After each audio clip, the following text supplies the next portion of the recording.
Hello everyone. आज के इस क्लास में अ पिंच ऑफ स्नफ का पार्ट थर्ड हम लोग समझेंगे। पहले क्लास में हम लोगों ने मनोहर मालगांवकर साहब के जीवनी के बारे में समझा।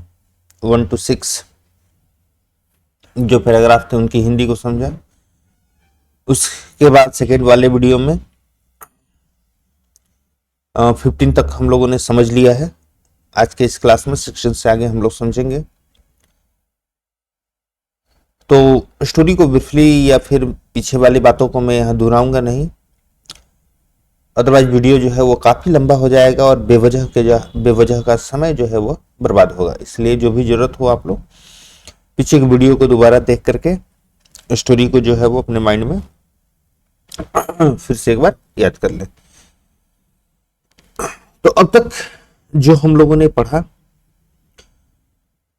उसमें नानू काका को लाने के लिए प्लेटफॉर्म पर लेखक साहब गए थे।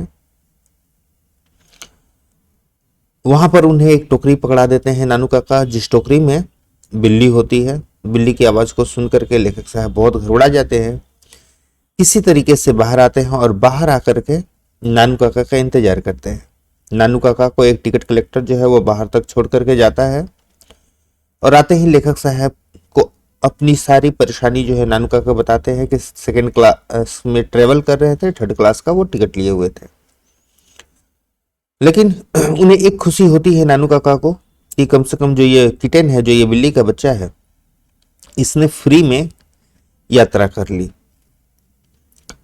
और वो पूछते हैं 15 नंबर में कि भाई बिल्ली का हालचाल क्या है। लेखक साहब कहते हैं कि बहुत शांत है, मुझे तो ऐसा लग रहा है जैसे वो मर गई है। 60 नंबर से आगे देखते हैं और समझते हैं। तो आगे की बातों को हम लोग ध्यान देते हैं। नानू काका पूछते हैं, वो कहते हैं द किटेन ऑफ कोर्स निसंदेह ट्रैवल्ड फ्री। इसने मुफ्त में यात्रा की क्योंकि इसका पैसा नहीं लगा। टिकट कलेक्टर जो पकड़ा था तो केवल नानू काका को अपने लिए ही पैसा देना पड़ा। हाउ इज इट, कैसी है वो? लेखक साहब जवाब देते हैं वेरी क्वाइट, बहुत शांत है। आई सेड, लेखक साहब ने कहा कि बहुत शांत है, very quite. Perhaps it is dead, शायद वो मर ही गई है। आई थॉट होपफुली, मैंने ऐसा उम्मीद करते हुए सोचा। 6 नंबर से ध्यान दीजिए। इतनी सारी कुछ बातचीत होने के बाद लेखक साहब कहते हैं we got into, get into मतलब प्रवेश करना, उसका पास्ट है got. We got into the car, हम लोगों ने कार में प्रवेश किया, यानी कि हम लोग कार में बैठे हैं।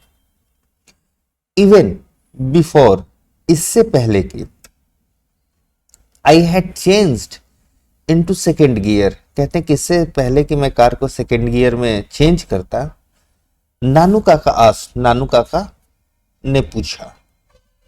नानू काका ने क्या पूछा?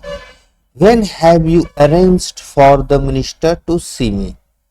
पूछ रहे हैं, ध्यान दीजिएगा क्या पूछ रहे हैं। नानू काका कहते हैं, क्या कहते हैं? When have you arranged? When have you arranged? कब तुमने व्यवस्था किया है? For the minister, मिनिस्टर का, to see me, मुझसे मिलने के लिए, to see me, मुझसे मिलने के लिए। बात में रॉयलिटी है नहीं। नानू काका मंत्री से मिलने नहीं जाएंगे। मंत्री का कब व्यवस्था किया गया है? नानू काका से मिलने के लिए। क्या बात है। नहीं, नानू काका कहते हैं भाई कब तुमने व्यवस्था किया है कि मंत्री मेरे से मिलेगा? ये मंत्री से मिलने नहीं जाएंगे। कहते हैं कांट स्टे हियर, यहां रुक नहीं सकते हैं। कैन का प्रयोग सकना के अर्थ में नहीं, आप लोग जानते ही हैं। मॉडल ऑक्सिलरी में आगे हम लोग को पढ़ना है और समझना है। Can't stay here for more than 2 days, कहते हैं यहाँ मोर देन 2 days, 2 दिनों से ज्यादा नहीं ठहर सकते हैं। 3 at the most, ज्यादा से ज्यादा 3 दिन ठहर सकते हैं, उससे ज्यादा तो ये ठहर ही नहीं सकते। ठीक, 70 नंबर में देखिए। It was time for frankness. Frankness मतलब होता है अस्पष्टता। कहते हैं कि ये अस्पष्टता का समय था, यानी कि जो भी बातें हैं वो बिल्कुल स्पष्ट रूप से बता देने की जरूरत थी। तो कहते हैं it was time for frankness, ये स्पष्टता का समय था। लुक अंकल, मैटरनल अंकल बोले या अंकल बोले ना, अंग्रेज लोगों का रिलेशन इसी तरह से कंफ्यूजन में पड़ा हुआ रहता है। नहीं, चाचा मामा सब। लुक अंकल, देखिए मामा, आई सेड, मैंने कहा। आई एम मिरली, मिरली मतलब केवल, मात्र नहीं, मिरली केवल, मात्र। आई एम मिरली अंडर सेक्रेटरी, मैं मात्र अंडर सेक्रेटरी हूं, उप सचिव हूं। और ऑन प्रोबेशन, वो भी जो है प्रोबेशन पर हूं, प्रशिक्षण पर हूं। And it is more than my job is worth, worth मतलब होता है महत्व या कीमत। कहते हैं कि यह मेरे जॉब के महत्व से मोर देन, ज्यादा की बात है। जो बात आप बोल रहे हैं वो मेरे जॉब के, मेरे काम के महत्व से ज्यादा की बात है। टू गो आस्किंग, कि मैं आज जा करके कहूं, फॉर इंटरव्यूज यानी कि मिलने के लिए, विथ मिनिस्टर्स, मंत्रियों से। मैं जा करके मंत्रियों से मिलने के लिए कहूं, यह मेरे नौकरी से ज्यादा महत्व की बात है। ठीक है? तो नानुका कहते हैं भाई मेरे से मंत्री मिलने कब आ रहे हैं, कब तुमने व्यवस्था किया है। तो लेखक साहब कहते हैं कि भाई ये मेरे नौकरी के महत्व से ज्यादा ऊपर की बात है कि मैं जा करके किसी मंत्री को बोलूं कि भाई वो आपसे मिले। ठीक है। 18 नंबर में क्या कहते हैं, ओ, इंटरजेक्शन का वर्ड ना, आधा से ज्यादा ग्रामर तो बस पढ़ते ही समझ जाइएगा। ग्रामर बैठ करके रोज रटने वाला चीज नहीं है, ग्रामर बस लिटरेचर पढ़ते जाइए, ग्रामर का रिवीजन होता जाएगा। नानू काका सेड, नानू काका ने कहा, ओ आई हैड रेदर होप, मैंने कुछ और ही उम्मीद किया था। रेदर होता है किसी चीज के विपरीत वाले जब अर्थ को दर्शाना होता है ना। आई हैड रेदर होप, मैंने कुछ और ही उम्मीद किया था। ओ आई सी, अच्छा। आई सी, अच्छा, जो हम लोग हिंदी में बोलते हैं अच्छा, किसी भी बात पर अच्छा, तो वही इंग्लिश में जो है वो आई सी बोला जाता है। वेल, ठीक है, बोलचाल में हम लोग बोलते हैं ना ठीक है, तो वही वेल, ठीक है। नेवर माइंड, कोई बात नहीं। नेवर माइंड मतलब किसी बात का टेंशन ना लेना ना। नेवर माइंड, कोई बात नहीं। ही टुक अ पिंच ऑफ स्नफ, वह एक चुटकी सूंघनी निकालते हैं और सूंघ लेते हैं। नहीं, जैसा कि आप लोग जानते हैं, खास करके जो लोग, जिन लोगों को कुछ खास वस्तुओं को खाने की आदत होती है, तो खुशी में भी बेचारे उसी वस्तु को खाते हैं और गम में भी उसी वस्तु को खाते हैं। जैसे एक सिगरेट पीने वाले का एग्जाम्पल ले लीजिए, बहुत ज्यादा दुखी होगा तो बेचारा सिगरेट पिएगा, बहुत ज्यादा खुश हो जाएगा तो भी सिगरेट ही पिएगा। उसी तरीके से थोड़े तनाव में आ जाते हैं और तनाव में आने के बाद वो क्या करते हैं, एक चुटकी सूंघनी निकालते हैं और निकाल करके सूंघ लेते हैं।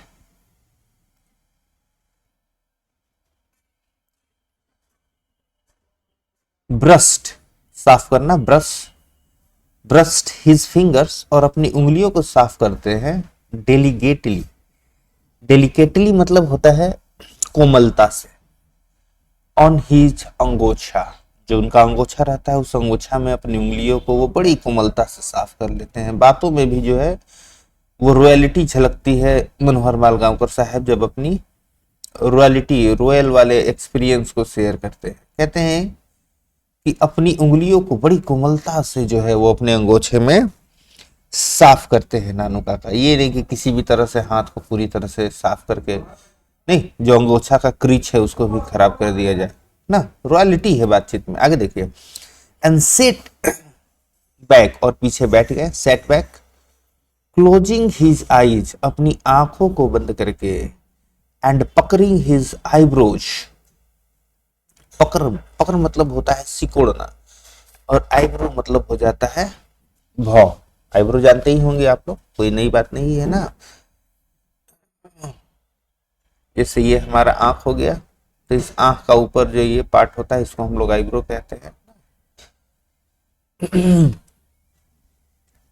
ये ऊपर वाले को हम लोग आईलिड, और इसमें जो ये छोटे छोटे बाल निकले रहते हैं इसको हम लोग कहते हैं आईलैश। नहीं तो एक आंख बड़ा एक आंख छोटा बन गया है, घबराने की जरूरत नहीं है। तो वो क्या करते हैं, पकड़िंग हिज आईब्रोज, अपने आईब्रोज को सिकोड़ने लगते हैं। और सिकोड़ने का वो तरीका जिसमें हम लोग दोनों तरफ से ना, एक अंगूठे और इंडेक्स फिंगर या मिडिल फिंगर से सिकोड़, इस तरह से सिकोड़ते हैं कि दोनों आकर के बीच में ये मिल जाता है। ठीक है, तो उस तरह से अपने आईब्रोज को सिकोड़ने वाली जो प्रोसेस है उसको हम लोग कहते हैं पकड़िंग। पकड़िंग हिज आईब्रोज, वो अपने आईब्रोज को सिकोड़ने लगते हैं। एज दो, देखिएगा यहाँ स्पेलिंग जो है वो बुक में गलत दिया हुआ है, आप लोग सही कर लीजिएगा। एज दो, एज दो मतलब होता है कि मानो की, नहीं एज दो मिसप्रिंट हो गया है, घबराने की बात नहीं है। टाइप करने वाले लोगों को जो है स्पेलिंग की उतनी ज्यादा खास टेंशन नहीं रहती है। एज दो मानो की, इन डीप थॉट, वो अपने आईब्रोज को इस तरह से पकड़िंग करने लगते हैं मानो कि वो किसी गहरे सोच में डूबे हुए हो। ही ऑल्सो, साथ ही साथ, he also clucked his tongue, cluck मतलब होता है अपने जीभ से आवाज निकालना, नहीं लो नॉइज, जीभ से निकालना नहीं। जैसे देखिएगा घोड़ा गाड़ी चलाने वाले लोग जो है वो घोड़े को इशारा करने के लिए जीभ से आवाज निकालते हैं ना। पहले के समय में हल वगैरह चलाते समय जो किसान लोग होते थे अपने जीभ से आवाज निकालते थे ताकि उस इशारों को सुन करके जो है जानवर वो सही दिशा में चल सके, तो उसे क्लक कहते हैं हम लोग। ही ऑल्सो क्लक्ड हिज टंग, अपने जीभ से वो कई बार जो है वो क्लक करते हैं, लो नॉइज निकालते हैं। सेवरल टाइम, कई बार, सेवरल का प्रयोग तो आप लोगों को बताया ही गया है जब हम लोग सिंटेक्स पढ़ रहे थे, उसके बाद आने वाले नाउन को प्लुरल कर दिया जाता है। इन अ टिपिकल डिकेनियन वे, डिकेनियन दक्षिण के लोगों के लिए प्रयोग किया जाता है। तो टिपिकली, टिपिकली मतलब होता है चलो जैसे आदर्श रूप, आदर्श रूप अगर हम लोग बोले अपनी भोजपुरी में तो ठेठ कहा जाता है, बिल्कुल ठेठ नहीं, तो ठेठ दक्षिणी लोगों का जो तरीका है उस तरीके से वो कई बार अपने जीभ से आवाज निकालते हैं। और ये आवाज किस लिए निकाला जाता है, रजिस्टरिंग पिटी, दुख को दर्शाने के लिए, नहीं तो दुख को दर्शाने के लिए दक्षिणी लोगों के आदर्श रूप से जिस तरह से अपने जीभ से वो आवाज निकालते हैं उसी तरीके से नानू काका जो है वो पीछे वाले सीट पर बैठ करके अपने जीभ से कई बार दुख व्यक्त करने के लिए आवाज निकालते हैं।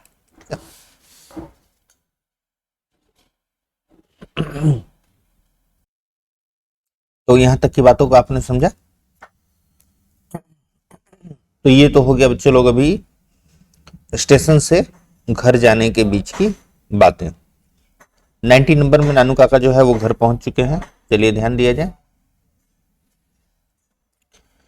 Mother was waiting on the door step, नहीं भाई आ रहे थे तो अपने भाई का इंतजार जो है वो माँ बिल्कुल एकदम दरवाजे पर, दहलीज पर, डोर स्टेप ना, दहलीज पर ही, दरवाजे पर खड़े होकर ही बिल्कुल इंतजार कर रही थी।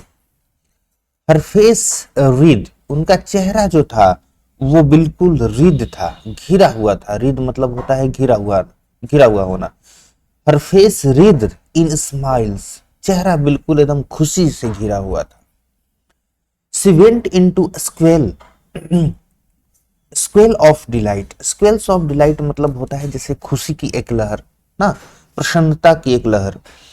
स्क्वेल मतलब होता है किलकारियां निकालना, तो वो प्रसन्नता से कई बार किलकारियां निकालती हैं। किलकारियां ना, छोटे छोटे बच्चों को जब खिलाते समय अजीब अजीब तरह की जो आवाजें लोग निकालते हैं उसको हम लोग किलकारियां कहते हैं। या बच्चे की जो हंसी जो होती है, एक बचकानी हंसी, उसको भी हम लोग किलकारी कहते हैं। तो he went into squeals of delight, वो प्रसन्नता की कई किलकारियों को निकालती है, लेकिन किसके लिए बच्चे लोग, मामा के लिए नहीं, नानू काका के लिए नहीं, ओवर द किटेन, जो बिल्ली का बच्चा लाए थे उस बिल्ली के बच्चे के ऊपर। नहीं, यानी कि नानू काका को पता था उनकी बहन जो है वो बिल्ली के बच्चे को काफी पसंद करती है। And made a lot of फस, और फिर माँ क्या करती है, मेड अ लॉट ऑफ फस, बहुत ज्यादा दिखावा करती है। लॉट ऑफ मतलब बहुत ज्यादा, मेक मतलब किसी काम को करना, उसका पास्ट टेंस है मेड, तो वो बहुत सारा दिखावा करती है। फस मतलब होता है दिखावा, बहुत सारा दिखावा करती है ओवर नानू काका, नहीं नानू काका के लिए। भाई आए हैं भाई, कहाँ बैठाया जाए, क्या खिलाया जाए, सारी बातों का जो है वो तनाव अब माँ के ऊपर है। तो माँ जो है बहुत सारा दिखावा करती है। अच्छा आगे देखा जाए। आई ऑल्सो फाउंड दैट, कहते हैं कि मुझे ये भी पता चला, मैंने ये भी पाया कि she had installed him in my bedroom, माँ ने क्या किया है, लेखक साहब के कमरे में मामा जी को सुला दिया है। सो दैट, जिससे कि I had to put a charpai, मुझे एक चारपाई डालना पड़ा, फॉर माई सेल्फ, अपने लिए, इन द बैक बरामदा, पीछे के बरामदा में मुझे अपने सोने के लिए जो है वो चारपाई डालना पड़ा ना। अब ऐसे व्यक्ति के साथ कौन सोएगा जो इतना ज्यादा बुद्धिमान है, इसलिए लेखक साहब सोचे भाई कहीं अलग ही चला जाए, नहीं तो रात भर मंत्री लोगों के बारे में बातचीत करके सोने भी नहीं देंगे। ठीक है, तो बेचारे लेखक साहब जो है अपना चारपाई लेकर के अलग निकल गए। नंबर 20 में देखा जाए, एट मदर्स इंसिस्टेंस, इंसिस्टेंस मतलब होता है जोर देना, दबाव देना। माँ के जोर देने पर या माँ के दबाव के कारण I had taken 2 days leave from the office, बेचारे ऑफिस से 2 दिनों की छुट्टी भी ले ली। एंड इन द आफ्टरनून, और दोपहर के बाद, आई ड्रोव नानू काका टू द नॉर्थ ब्लॉक, कहते हैं कि मैं नानू काका को ड्रॉव करके, खुद गाड़ी चला करके नानू काका को जो है वो मैं नॉर्थ ब्लॉक ले गया। ठीक है, अब ये नॉर्थ ब्लॉक क्या होता है, हो सकता है थोड़ा आप लोगों को कंफ्यूजन हो, कोशिश की जा रही है कंफ्यूजन को समाप्त करने की, ध्यान दीजिएगा। ये जो आप लोग अपने सामने अभी देख रहे हैं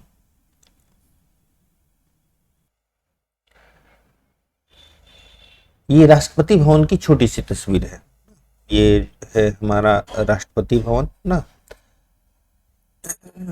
इस राष्ट्रपति भवन के ठीक सामने अगर कभी दिल्ली जाने का मौका मिले तो आप लोग देख सकते हैं, ये रहा राष्ट्रपति भवन। नहीं, इसके ठीक सामने आगे बढ़ते हुए यहाँ 2 ब्लॉक्स हैं, ये है नॉर्थ ब्लॉक और इधर वाला है साउथ ब्लॉक, और ये आगे जो है विजय चौक पड़ जाता है। ये देख सकते हैं, ये प्राइम मिनिस्टर जी का ऑफिस है। ठीक है, पीछे जो है ये मुगल गार्डन कहलाता है, और ये जो है पूरा गोल्फ कोर्स है, यहाँ पर स्टाफ क्वार्टर्स है। ठीक है, तो ये पूरा राष्ट्रपति भवन है ना। तो पूरे राष्ट्रपति भवन से हम लोगों को कोई मतलब नहीं है, वो आप लोग अपना जो है तस्वीर बहुत अच्छी तरह देख सकते हैं, लेकिन जो आप लोगों को बताना है मेन वो इस तस्वीर में आप समझिए कि ये पूरा का पूरा जो एरिया है, ये पूरा का पूरा एरिया जो है वो नॉर्थ ब्लॉक कहलाता है। और जिस मंत्री से मिलना था लेखक नानू काका को, वो मंत्री नॉर्थ ब्लॉक में ही उनका ऑफिस था। अलग अलग जगह अलग अलग लोगों का ऑफिस है। ठीक है, तो इस बात को समझिए, आगे समझा जाए। तो नानू काका को लेखक साहब क्या करते हैं, लेके पहुंच जाते हैं नॉर्थ ब्लॉक में, जहां पर वेलफेयर मिनिस्टर का ऑफिस है। He went in to see the minister, वो मंत्री से मिलने के लिए चले गए। And I waited in the car park, और कहते हैं कि मैं जो है वो कार पार्क में इंतजार कर रहा था। इट वॉज 2 hours बिफोर, इससे पहले ही रिटर्न, वो लौटते 2 घंटे बीत गए। यानी कि नानू काका जो है वो 2 घंटे तक जाकर के क्या कर रहे थे, आगे देखिए। ही रिटर्न्ड मम्बलिंग, वो लौटे भी तो कैसे, बुदबुदाते हुए, कलरफुल मराठी स्वेयर वर्ड्स मतलब अपशब्द, जिसे गाली भी कहा जाता है। तो नानू काका जो है वो गए मिलने के लिए और 2 घंटा करीब बीत गया, नानू काका लौटे नहीं। लेकिन जब वो लौटे उधर से 2 घंटे बाद, तो उधर से जो है वो स्पष्ट रूप से बुदबुदाते हुए मराठी में स्वेयर वर्ड्स बोलते हुए उधर से आ रहे थे। जब लेखक साहब ने नानू काका को इस स्थिति में देखा तो लेखक साहब कहते हैं, I did not dare, dare मतलब होता है साहस होना, आस्क हिम, मैंने उनसे पूछने की साहस नहीं की, व्हाट हैड हैपेंड, कि क्या घटित हुआ। भाई आप गए 2 घंटे, क्या हुआ, ये पूछने की मेरी साहस नहीं हुई, क्योंकि पहले से ही वो बहुत ज्यादा क्रोधित दिख रहे थे और रंगीन शब्द जो है वो बोले जा रहे थे। And drop without saying a word, और बिना एक शब्द बोले मैं गाड़ी चला करके लेके चल दिया। He cool down in a little while, थोड़े देर में वो कूल डाउन हो गए। कूल डाउन मतलब होता है ठंडा होना। He cooled down in a little while, थोड़े देर में वो ठंडे हो गए। थॉट, ये देख लीजिएगा बच्चे लोग स्पेलिंग, THOUGHT, थॉट, उन्होंने सोचा, एंड सेड, और कहा। सोचे और बोले, क्या सोचे और क्या बोले, देखिए 21 में क्या कहते हैं। 2 hours आई स्पेंट, 2 घंटे मैंने बिता दिए। बीइंग ट्रांसफर्ड फ्रॉम वन चपरासी टू अनदर, एक चपरासी से दूसरे चपरासी के पास घूमते फिरते, ट्रांसफर होते मैंने 2 घंटे बिता दिए। Tramping through the corridors, corridors बरामदे में ट्रैम्पिंग करते हुए, बरामदे को रौंदते हुए ना, कभी ना वहां बहुत सारे चपरासी लोग ना, एक चपरासी इनको बोलता उस चपरासी के पास चले जाओ, ये चपरासी बोलता उस चपरासी के पास चले जाओ, नहीं, इस तरह से ये पूरे बरामदे में जो है जो 2 घंटे बिता दिए। एंड इन द एंड, और अंत में, सक्सीडेड, और सफल हुए, in getting a deputy secretary, deputy secretary से मिलने में सफल हुए। To give me an appointment, और वो भी किस लिए, अपॉइंटमेंट लेने के लिए, मिलने का समय लेने के लिए, कि भाई वेलफेयर मिनिस्टर कब मिलेंगे, इसके समय लेने के लिए डिप्टी सेक्रेटरी से मिल पाए 2 घंटे में। और समय भी कब का मिला, 3 days फ्रॉम नाउ, आज से 3 दिन बाद का। नानू काका के पास तो इतना समय है नहीं।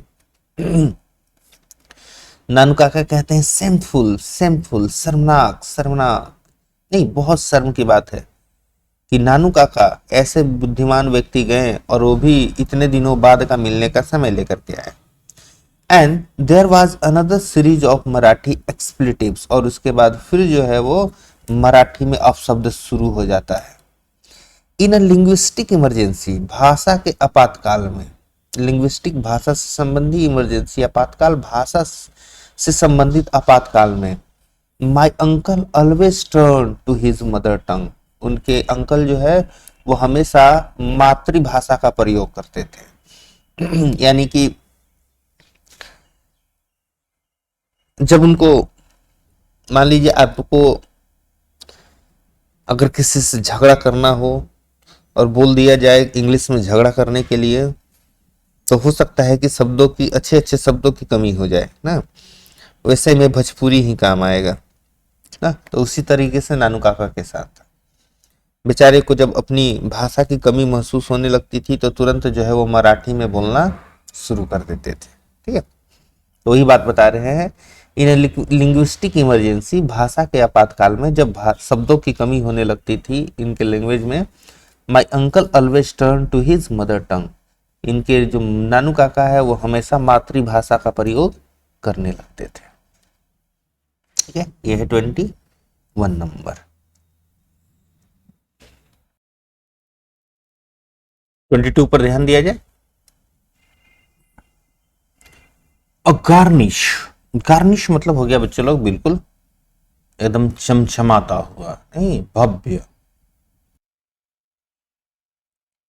तो गार्निश येलो, एकदम चमचमाता हुआ, भव्य, येलो स्पोर्ट्स कार, पीले रंग की स्पोर्ट्स कार।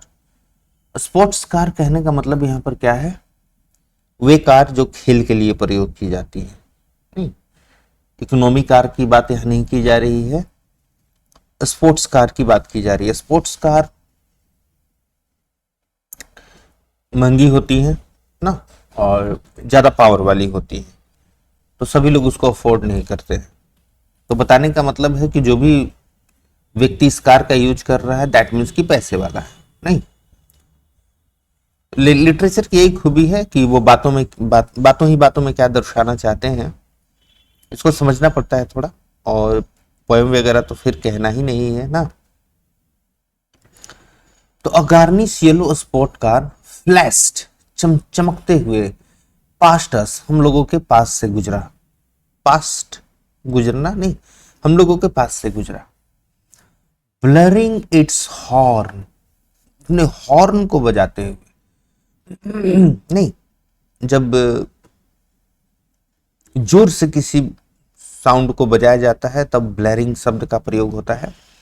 ब्लैरिंग इट्स हॉर्न, जब नॉइस वगैरह हो नहीं तो उस समय ब्लैरिंग शब्द का प्रयोग किया जाता है। तो ब्लैरिंग इट्स हॉर्न, अपने हॉर्न को बजाते हुए in an uninterrupted blast, uninterrupted blast मतलब बिना रुके हुए शोर के साथ, यानी एक बार जो हॉर्न के स्विच को ऑन कर दिया तो फिर वो बजे ही जा रहा है। एंड और the young man at the wheel, और जो young man wheel that means की जो चला रहा था कार, वेव्ड हिज हैंड, उसने अपने हाथ को हिलाया, एट मी, मुझ पर, यानी लेखक साहब की तरफ देखते हुए उसने अपने हाथ को हिलाया। तो लेखक साहब कहते हैं कि जब हम लोग नॉर्थ ब्लॉक से लौट रहे थे तो लौटने के क्रम में सड़क पर जब हम लोग जा रहे थे तो बगल से एक चमचमाती हुई पीले रंग की स्पॉट कार निकली जोर से हॉर्न बजाते हुए, और जो कार चला रहा था वो अपना हाथ जो है मेरे तरफ हिलाते हुए इशारा करता है। 23rd, what a rude man, क्या असभ्य व्यक्ति है। नहीं, एक्सक्लेमेशन, हु वाज दैट, कौन था वह। नानू काका ने पूछा। ठीक है, नानू काका पूछते हैं। क्या जवाब देते हैं हमारे लेखक साहब। कहते हैं चैप कॉल्ड रतिराम, चैप मतलब लड़का या छोकरा, कॉल्ड रतिराम यानी इस लड़के का नाम Ratiram, works in the same ministry as mine, बिल्कुल वो भी उसी मंत्रालय में काम करता है एज माइन, जैसा कि मेरा है, यानी जिस मंत्रालय में मैं काम करता हूं उसी मंत्रालय में वो भी काम करता है। नानू काका कहते हैं आई सी, अच्छा। 26, there was some talk about his going as trade commissioner to Hazrat Barkat Ali, याद रखिएगा हजरत बरकत अली, इनका क्या रोल है, एम्बेसडर, राजदूत का रोल है। एम्बेसडर मतलब राजदूत। तो क्या कहते हैं जवाब में हमारे लेखक साहब कहते हैं देयर वाज सम टॉक, कुछ बातचीत चल रही थी, अबाउट हिज, उसके बारे में, किसके बारे में, रतिराम के बारे में। नहीं तो there was some talk about his going, उसके बारे में कुछ बातचीत चल रही थी, एज ट्रेड कमिश्नर यानी कि व्यापार आयुक्त के रूप में, टू द हजरत बरकत अली, हजरत बरकत अली के यहाँ व्यापार आयुक्त के रूप में उसकी कुछ बातचीत चल रही थी। अभी तो ये भी जो है सेम मिनिस्ट्री में है, ये भी अभी डिप्टी सेक्रेटरी अभी प्रोबेशन पर ही है, लेकिन जैसे ही इस प्रोबेशन खत्म होगा उसके बाद यह जो है वो ट्रेड कमिश्नर बन जाना था इसको हजरत बरकत अली के यहाँ, जो कि राजदूत थे, इसके बारे में बातचीत चल रही थी। बट दिस से, लेकिन जैसा कि लोग कहते हैं, इट ऑल ऑफ नाउ, वो सब कुछ जो है बंद हो चुका है, यानी कि अब ये बातचीत बंद हो चुकी है कि उसका जो है वो हजरत बरकत अली के यहाँ व्यापार आयुक्त के रूप में काम मिलने वाला है।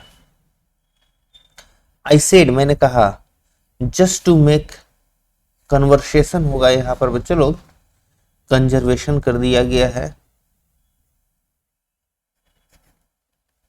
ठीक है, कन्वर्सेशन, कन्वर्सेशन मतलब होता है बातचीत, नहीं, कंजर्वेशन मतलब होता है संरक्षण। तो यहाँ पर वो संरक्षण का काम नहीं कर रहे हैं लेखक साहब, कन्वर्सेशन बातचीत का काम कर रहे हैं। आई सेड, मैंने कहा, जस्ट टू मेक कन्वर्सेशन, मैंने केवल कन्वर्सेशन करने के लिए, बातचीत करने के लिए ये बात बोल दिया। Why don't you get sent out on one of these foreign assignments? लेखक साहब का टांग खींचते हुए नानू काका कहते हैं, नानू काका ने पूछा, क्या पूछा? Why don't you, आखिर क्यों नहीं तुम, get sent out on, get का प्रयोग यहाँ पर एक्यूजेटिव वर्ब के रूप में किया गया है। 11th क्लास में आप लोग को बताए थे, नहीं, मेक, गेट और हैव, इनका प्रयोग जो है वो एक्यूजेटिव वर्ब के रूप में किया जाता है, जहां पर हमारा डूअर खुद काम नहीं करता है बल्कि कोई दूसरा काम करवाता है। जैसे ही मेक मी लाफ, वह मुझे हंसाता है। ठीक है, काम किसी दूसरे के द्वारा, दूसरे की प्रेरणा से करवाई जा रही है। तो कहते हैं कि व्हाई डोंट यू गेट, आखिर तुम क्यों नहीं भेजे जाते हो, यानी कि जो भी तुम्हारे अधिकारी है वो तुमको क्यों नहीं भेजते हैं, सेंट आउट क्यों नहीं भेजते हैं तुमको, on one of these foreign assignment, जितने भी ये विदेशी कार्यभार है, फॉरेन मतलब विदेशी, असाइनमेंट मतलब कार्यभार, जो भी विदेशी कार्यभार है, इन विदेशी कार्यभार के लिए आखिर तुमको क्यों नहीं भेजा जाता है तुम्हारे अधिकारियों के द्वारा। वन ऑफ दीज यानी कि जितने भी है उनमें से किसी एक के लिए भी तुमको क्यों नहीं भेजा जाता है। नहीं, जब से सुन रहे हैं तब से दिल्ली में ही हो ना, तुम्हें क्यों नहीं भेजा जाता है कि भी विदेशी कार्यभार के लिए। तो आगे जो है वो हमारे लेखक साहब समझाते हैं, कहते हैं to get sent on foreign assignment, विदेशी कार्यभार के लिए भेजा जाना, इज इन सेम, बिल्कुल वो वैसा ही कैटेगरी में आता है, इन द सेम कैटेगरी, उसी श्रेणी में आता है, बिल्कुल वो उसी श्रेणी में आता है, as getting an interview with a minister, as getting an interview with a minister, नहीं, कहते हैं as getting an interview with a minister, जिस कैटेगरी में इंटरव्यू के लिए मिनिस्टर से मिलने वाला जो बात है, बिल्कुल उसी कैटेगरी में आता है किसी भी विदेशी कार्यभार के लिए भेजा जाना। ठीक है, तो लेखक साहब यहां समझाते हैं, कहते हैं कि भाई किसी भी विदेशी कार्यभार के लिए भेजा जाना उसी कैटेगरी में आता है जिस कैटेगरी में एज, बिल्कुल उसी कैटेगरी में आता है किसी मंत्री के साथ मिलवाने के कैटेगरी में। तो जो कैटेगरी मिलवाने के लिए जितना परेशानी वाला कैटेगरी है, उतना वैसा ही परेशानी वाला कैटेगरी किसी विदेशी कार्यभार के लिए भेजा जाने वाला है। ठीक है अंकल, समझे मामा? आई सेड, मैंने कहा, समव्हाट अनकाइंडली, थोड़े थोड़े अनकाइंडली होकर के, नहीं, थोड़े रुक्षता के साथ नहीं, अब कोई टांग खींचेगा तो नहीं, थोड़ा बहुत गुस्सा ही जाएगा। ठीक है, तो वही कहते हैं थोड़ा बहुत अनकाइंडली होकर के मैंने इस बात को नानू काका से कहा। इट टेक्स पुल, अब देखिए आगे जो बात बोलने वाले हैं उस बात से नानू काका को जो है वो पुल हो जाता है, यानी कि थोड़ा उनको झटका लगता है। टेक पुल मतलब होता है अनएक्सपेक्टेड किसी का बिहेवियर हो, किसी का एक्शन हो, किसी बात का अनएक्सपेक्टेड किसी के ऊपर प्रभाव पड़ जाए, तो उस स्थिति में टेक पुल का प्रयोग किया जाता है। तो आगे जो बात कहने जा रहे हैं लेखक साहब वो बिल्कुल टेक पुल नहीं, यानी कि लेखक साहब जो बात बोलते हैं उससे नानू काका जी को जैसे कि एक झटका लग जाता है। ठीक है, क्या कहते हैं? Ratiram is the son of Sohanlal Ratiram. Ratiram जो है वह सोहनलाल रतिराम का पुत्र है। आप जानते हैं द पार्टी बॉस इन दिल्ली, दिल्ली में जो पार्टी के बॉस, दिल्ली में जो पार्टी के मुखिया हैं, उनका पुत्र है ये रतिराम। ये बात बताते हैं, और ये बात सुन करके लेखक साहब के जो मामा जी हैं वो जैसे टेकपुल, उनको अनएक्सपेक्टेड बिहेवियर करने लगते हैं, जिससे कि बात सुन करके उनको झटका लग जाता है। 29 में देखिए, नानू काका set up with a jerk. ठीक है, नानू काका क्या करते हैं, एक झटके के साथ सेटअप हो जाते हैं। नहीं नहीं, लेटे हुए रहते हैं ना पीछे सीट पर, पीछे सीट से बिल्कुल एकदम झटके के साथ सेटअप उठ के बैठ जाते हैं। अरे वाह, व्हाट वाज दैट, क्या था वो, व्हाट डिड यू से, क्या कहा तुमने, सोहनलाल रतिराम सन, सोहनलाल रतिराम का लड़का, एक्सक्लेमेटरी सेंटेंस, हाउ एक्स्ट्राऑर्डिनरी, कितनी अद्भुत बात है, वेल ठीक है ठीक है। He leaned back in his seat, फिर वो अपने सीट पर लीन बैक हो जाते हैं, पीछे लेट जाते हैं, लेट जाते हैं मतलब पीछे अपना पीठ जो है वो पीछे बैक साइड में लगा करके बैठ जाते हैं। एंड स्टेयर्ड, स्टेयर मतलब होता है एक टक से देखना, स्टेयर्ड एट मी, वो एक टक से मुझ पर देखते रहते हैं, फॉर लॉन्ग टाइम, एक लंबे समय तक। कहते हैं नाउ लेट मी सी, अब मुझे देखो, यानी मेरी बात सुनो, मेरे तरफ देखो। लेट मी सी का प्रयोग हम लोग इस अर्थ में करते हैं, लेट मी सी, मेरी बात सुनो, लेट मी सी, मेरे तरफ देखो। You have got a close collar Jodhpur coat, कहते हैं क्या तुम्हारे पास जोधपुर का क्लोज कॉलर वाला कोट है ना, क्वेश्चन टैग में पूछा गया है, और क्वेश्चन टैग में लास्ट में हम लोग न लगाते हैं, ऐसा है ना कि नहीं, तुम गए थे ना, लास्ट में जो ये न आता है, क्वेश्चन टैग आप लोग को पढ़ना है ना, तो कहते हैं गए थे ना, ये काम किए ना, खा लिए ना, लास्ट में जो न आता है, तो कहते हैं कि क्या तुम्हारे पास जोधपुर का क्लोज कॉलर वाला कोट है ना।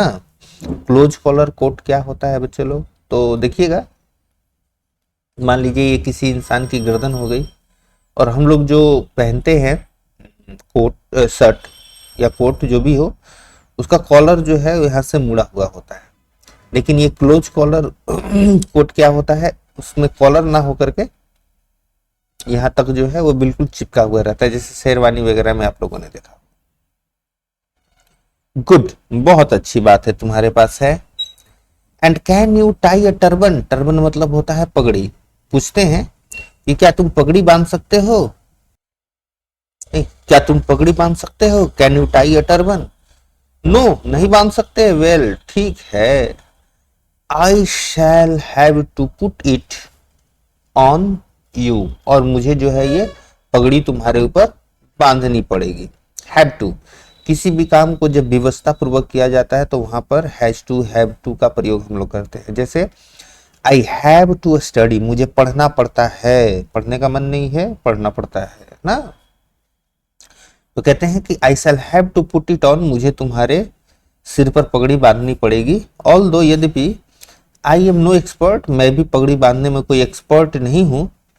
This tie and collar business, ये जो टाई और कॉलर पहन करके आजकल जो लोग काम करते हैं, इज नो गुड, ये अच्छा नहीं है, दिस डेज, आजकल के लिए, मतलब कि आजकल के समय में ये टाई और कोट और टाई पहनने ना लोगों को प्रभावित नहीं करता है। ठीक है, तो कहते हैं कि जहां हम लोगों को जाना है, नहीं, जहां हम लोगों को जाना है वहां ये टाई कॉलर वाला जो काम है वो प्रभावित नहीं करेगा, उससे प्रभाव नहीं पड़ेगा जिस काम के लिए हम लोग जा रहे हैं, मतलब जाने वाले हैं उस काम पर ना।